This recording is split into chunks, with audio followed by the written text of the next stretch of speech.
Since its discovery, the tomb of Tutankhamun, the boy king of ancient Egypt, continues to reveal its secrets.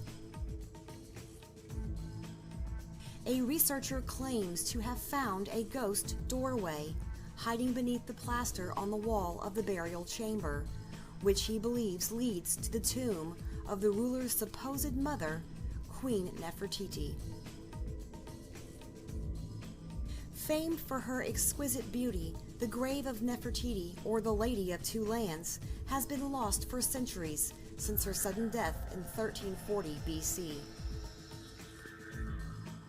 Previous DNA analysis has suggested King Tutankhamun's mother may have been a mummy known as the Younger Lady, who is also thought to be his father's sister. However, there are some Egyptologists who claim that it is actually Nefertiti, the chief wife of Pharaoh Akhenaten and mother to 6 of his children, who is Tutankhamun's mother.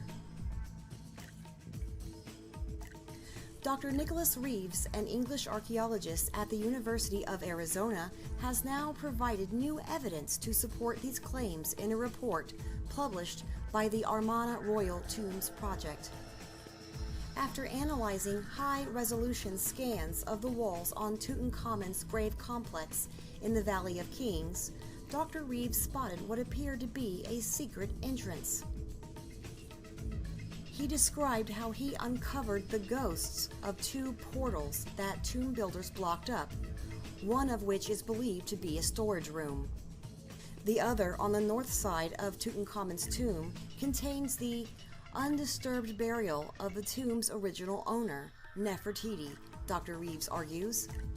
If Dr. Reeves is correct, the hidden tomb could be far more magnificent than anything found in Tutankhamun's burial chamber. He believes it is her tomb due to its position to the right of the entrance shaft, which is far more typical of Egyptian queens rather than kings. The small size of Tutankhamun's burial chamber, given his standing in the Egyptian history, has baffled experts for years, and Dr. Reeves' theory could suggest that it was built as an addition to an existing tomb, his mother's. Tutankhamun's burial chamber is the same size as an antechamber, rather than a tomb fit for an Egyptian king.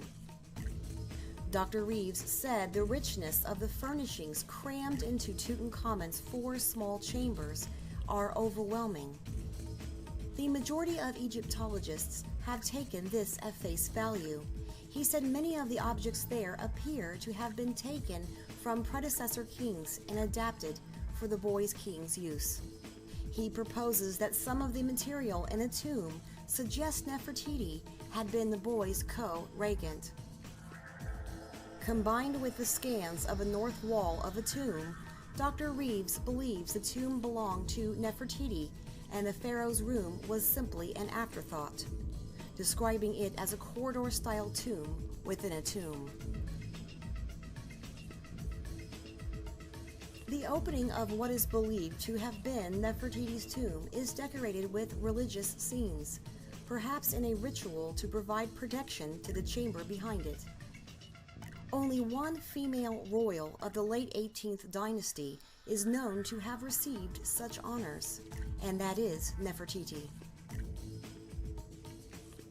If Dr. Reeves' theory is correct, it may resolve a number of oddities about Tutankhamun's burial chamber that have long baffled researchers. For instance, the treasures found within seem to have been placed there in a rush and are largely second-hand.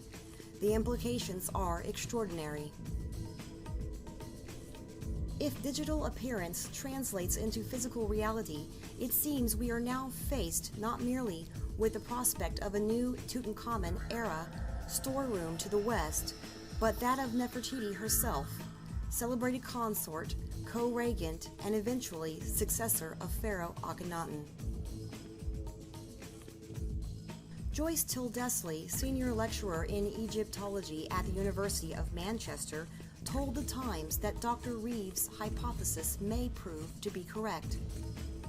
It would not be surprising if a tomb had been intended to have additional rooms, although how far the builders got with these rooms is difficult to say based on current evidence. I would be very surprised if this tomb was built to house the original or first burial of Nefertiti. It seems to me that it is highly likely that she died during her husband's reign and so would have been buried at Amarna, the city purpose-built by Akhenaten in Middle Egypt.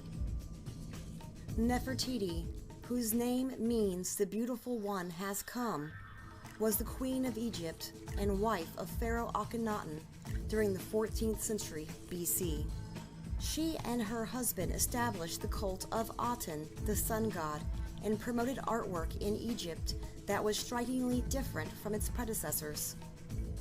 Her title suggests she was co-regent and possibly a pharaoh after Akhenaten's death. But despite her remarkable status, her death and burial remains a mystery.